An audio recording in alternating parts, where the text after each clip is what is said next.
সকলকে নিয়ে নির্বাচন না করলে ভালো নির্বাচন হবে না, এটা বললেই আমি দেশদ্রোহী, এসব বলা কোনো অর্থ নেই। এগুলো কথা আমরা সবসময় বলেছি, আগেও বলেছি। আওয়ামী লীগ অংশ নিলে গ্রহণযোগ্য হবে নির্বাচন, জিএম কাদের। দৈনিক সময় দিগন্ত পত্রিকার সাথে যুক্ত আমি ফারজানা ইসলাম মধু।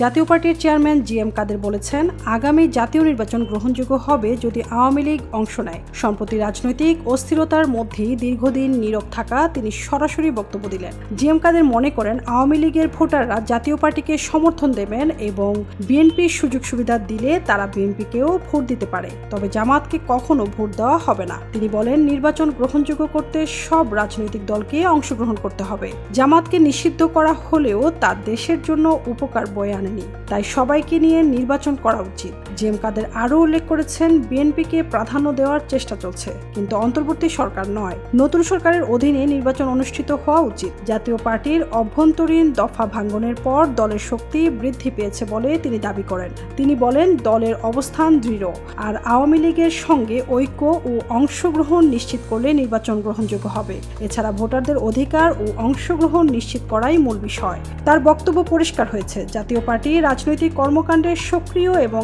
আগামী নির্বাচনে অংশ নিতে দৃঢ় অবস্থান নিয়েছে। এই ঘোষণার মাধ্যমে জাতীয় পার্টি আবারও রাজনৈতিক প্রেক্ষাপটে সক্রিয় হয়ে উঠেছে।